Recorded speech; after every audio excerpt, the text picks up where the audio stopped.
Welcome back, welcome back. You are tuned in with K Renee Speaks, and today is Sunday Sessions. So today's topic is going to be the grief vlog that I wanted to post, and just kind of be as transparent as I decide to be about this past few weeks of my life. I want to start by saying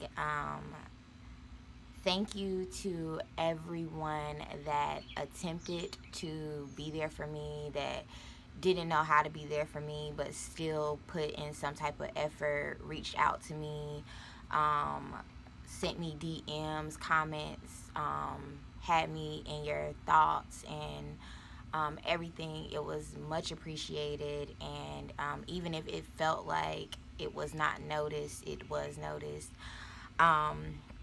So at the end of March, one of my friends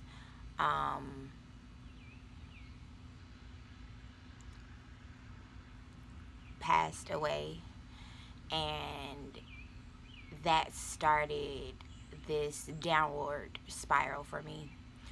When my friend passed, I was depressed for about 2 weeks, and it wasn't something new to me because I've been depressed before, but it was years ago. And I had finally found myself and fought so hard to be positive and inspiring and things of that nature over the past few years of my life. So it was very hard for me because it took me by surprise that I just sunk that quickly. So in that process of time, I pretty much had to take over one of my whiteboards on my vision wall and write myself an affirmation. And it takes 21 days to build a habit. So for 21 days, I read this same thing every day until I got it, until I reminded myself of what I'm capable of. And one part in that affirmation was, you have to continue to go on and be something to somebody else that is still able to receive what you have to offer. And don't let your gift go to waste, because your friend wouldn't want you to be sad and let your gift go to waste. So I kind of pulled myself out of that funk. And then a few weeks ago, my stepdad died. And I woke up that Tuesday morning, and the text message woke me up from my mom. And it literally broke my heart. I just physically couldn't get out of my bed for like an hour, and I just cried so hard. And I don't even think I showered that day, honestly.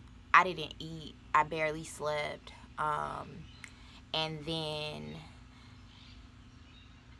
it was just like, it was too much. It was too much for me, because 2 weeks before that, my godmom's mom had passed, but I was just like, I can't go to another funeral.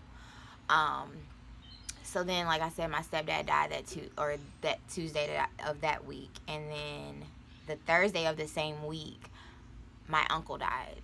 And I was at my friend's house, and we were like trying to do hanging up stuff or whatever, and I got the phone call, and I was just like, really? But we had to hang up her shower rod, so we had a drill, and it was so just just drilling the hole in the wall. It made me feel better. It made me feel like I could physically do something to express the sadness, the anger, the hurt. It gave me something. But then literally 3 hours after that, I broke down and I fell apart, and I cried for hours, and then I finally fell asleep. And then the next morning when I woke up and we went to my aunt's house, then we found out that 2 more cousins had passed in our family. And for me, it was like, how do 3 people die in that span of time, but how do 4 people die in a week? And I felt like I couldn't breathe. I felt like I was just suffocating. I felt like it was like, okay, in this moment, how am I supposed to be who I am and still grieve. I never had to cope with anything like this in my life besides when I lost my baby. And it took me years. It took me years to get a grip on that. And if you've been following the journey, then you see I have videos about that. And this past March, I literally had just did a tribute video. And I feel like I think I was prepared for all of what was coming. I just didn't know. I didn't know that I literally was equipped with every tool that I needed to get through this until this week or this past week. So that Friday, like I said, everybody kind of had passed by then. So I had to bury my stepdad Sunday, May 6th, because it was the Earth Girls Festival, and I wanted to go so bad, but I got out of the funeral, and I couldn't even, I just couldn't fathom, like, and it was like I was present, but I wasn't, like, you could physically see me, but it was like I just had nothing to offer. And when my friend passed, I took a stance, and I was just like, no, I don't have anything for anybody else right now, no. I have to get me back together. I have to, be mentally good. I have to be emotionally good. I wasn't eating. Like, I literally have lost, like, maybe 6 pounds between everyone passing because it's not like you don't want to eat. You just can't eat.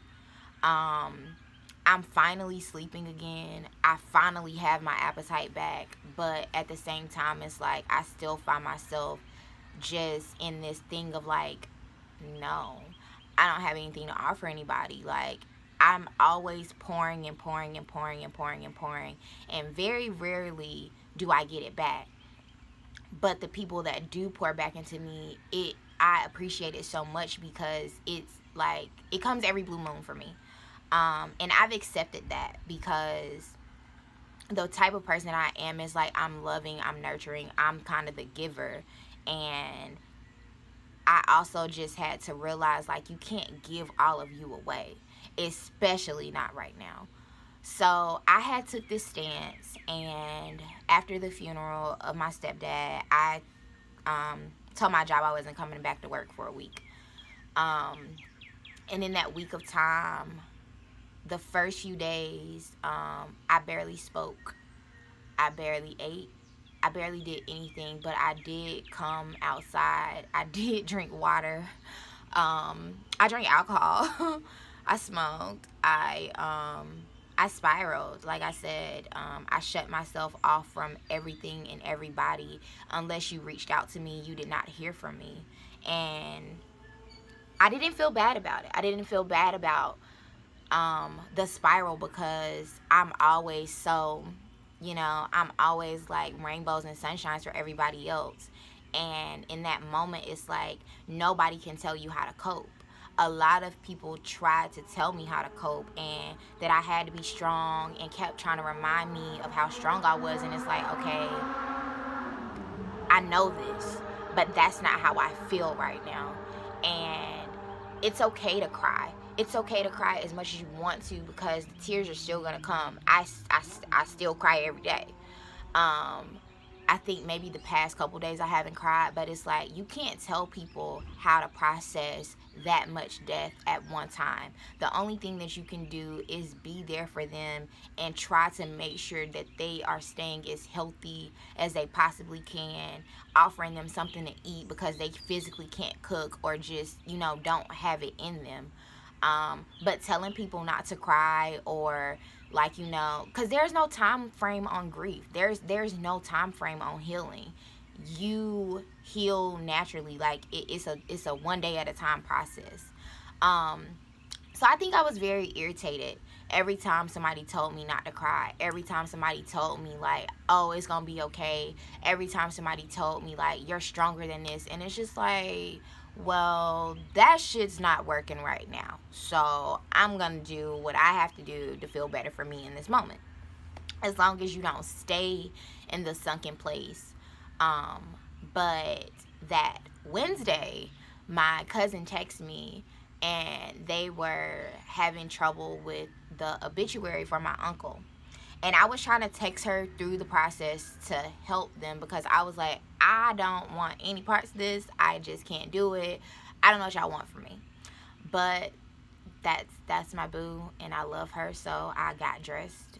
I cried before I got in the shower. I cried after I got in the shower. But I got dressed, and I went and I helped them. And in the process of helping them, they needed a poem. So I was like, okay, well, I can find y'all a poem offline. You just needed to go on back of the obituary. But my cousin's like, no, no, no. We got the spoken word person right here. We got the poet right here. And I was just like, wait a second. Wait a minute. It's always something trying to get me.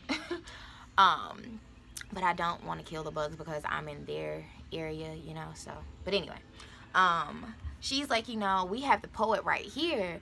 And I'm like, girl, what? Like, it was a lot for me to come over here. You know, you want me to write a poem.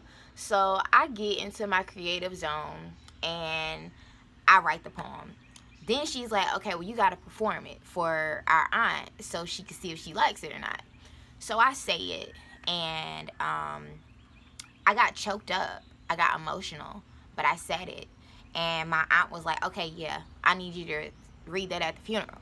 So I'm like, how did I go from, no, I don't have anything to offer anybody, to having to help plan or write the obituary, then to having to help with the poem, to now I have to say this poem at my uncle's funeral.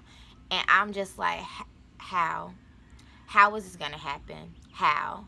And the lady that was printing off the obituary, she was like, she not gonna make it because she already getting choked up. And at that point I was just like, so it doesn't matter, like, I can cry. And my aunt was like, it's okay, she can cry.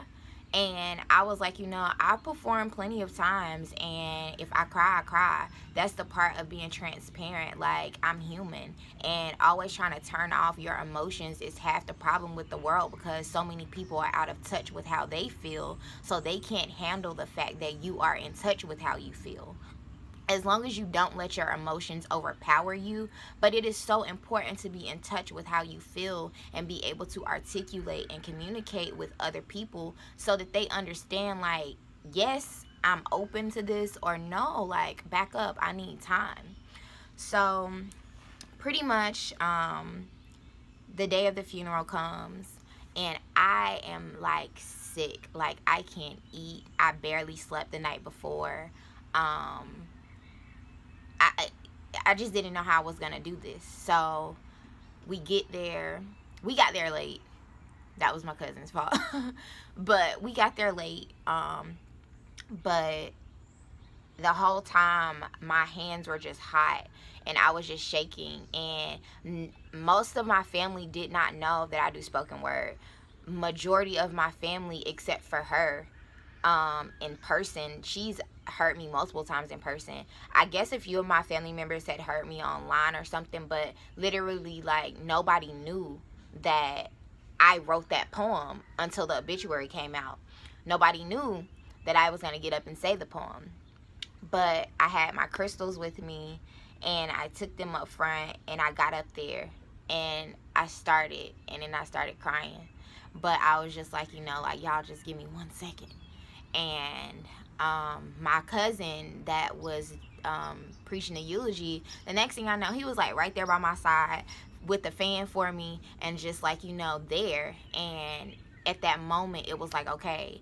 And I did it, and it was like, I, in such a low place, in such a sad place, I was still able to be love and light and support for my family.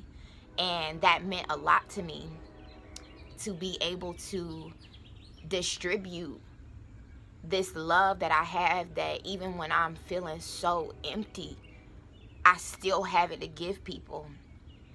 I'm so thankful that I was chosen to have the visions that I have, to be working on the visions that I'm working on, to be able to touch people. Because it was like, after, at the repast, so many people were just like, I loved it, you know, when I go, do me one. And it's such a humbling experience, because nobody knew that a few days before that, for about a week or two, that I could barely get out the bed. I barely could articulate anything. But I'm just so grateful. I'm so grateful to be able to now be back and be a little bit more vibrant and be a little bit more like I was before all this happened. Because it's like, just like it was hard for all of the people that love me to see me so low, it was hard for me to see me that sad and that low again, because I hadn't felt like that in years. Like, it's, when I say years, it's been years. And now it's like, it's literally like, you just have to take it a day at a time, and just always understand that no one grieves the same. And it's so important that we begin to unite with the people that we love, not just when people die. Reach out to people often. You know, you don't have to have an hour conversation, but you can send a text message and say, hey, I hope all is well. Everybody's so big on social media. You can send somebody a DM and say, hey, love you, hope you're doing good. Like, it doesn't take much. You have to begin to appreciate people and show them that you appreciate them, and show them that you love them while you still have the time to. Because guess what? That is always going to come. And I believe what I believe, and we're not going to get into all that, but just because the physical part of them, that physical part of their earthly journey, like, you know, it's gone, but the spirit of them, you know, it's still, and I know that they're still, you know, with me, because I've been able to, you know, get better day by day. And every time I used to talk to my stepdad, he would always tell me, well, it's good to hear your voice. And every day, it's like, that just sits in my mind. And it's like, I'm so thankful that I was able to get everything that I got from him. But I am healing a heartbreak that I've never had before. I've never experienced this type of loss.